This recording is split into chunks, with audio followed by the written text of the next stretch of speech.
One of the many changes after the Camp Fire came out of a Butte County criminal courtroom. And it's been 3 years now since PG&E pled guilty to 84 counts of involuntary manslaughter. KCRA3's Mike DeSalle has an exclusive interview with the man who actually took on the electricity giant. He's joining us now with what that person had to say.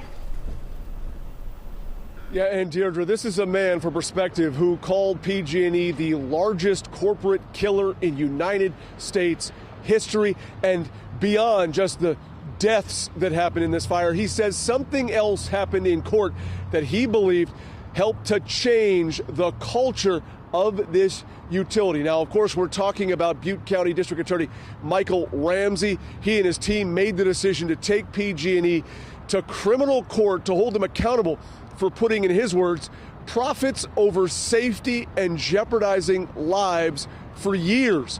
He ultimately got PG&E to stand in court and plead guilty to the manslaughter deaths of those who perished in the Camp Fire. And as part of that plea, PG&E was put on notice about something called the Watson warning. Which was, you now know that when you kill people, that you have the subjective knowledge that that is a crime. And if that happens again, we're not talking about PG&E being a manslaughter as a group, but individuals being in prison for murder.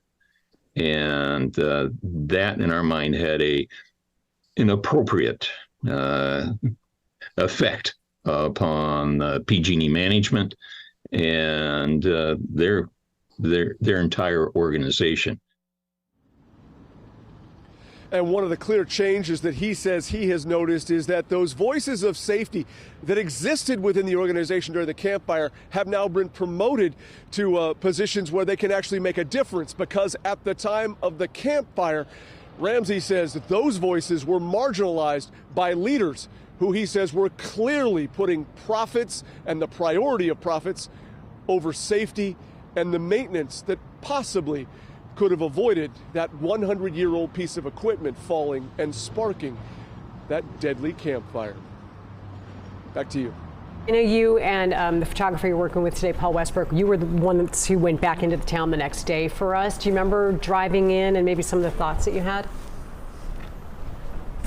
You know, I still remember it like it was yesterday, and Paul and I, we still talk about one of the visuals, which was just how dark it was even as the sun came up, because there was so much smoke that the campfire generated that we could only see a sliver of light on the horizon. But even in the darkness, we could clearly see what was going on in town, because many of the firefighters had to be redeployed to areas where there was still active fire. Remember, this fire burned towards Highway 70. It was burning towards Chico, so there was still a real threat to other communities. So there was really not much in the town other than eerie silence and the glow of orange as multiple homes and even giant complexes, I believe it was an entire senior center, that we just watched slowly burn to the ground because there were just no resources even left in the town and really nothing left to save, given how destructive that fire was. One of the enduring memories, and I can still hear it today in my mind, and that is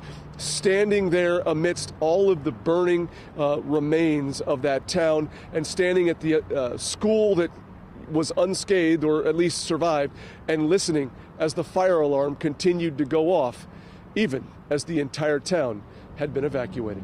Deirdre, Brandon. All right. Thank you, Mike. Appreciate it.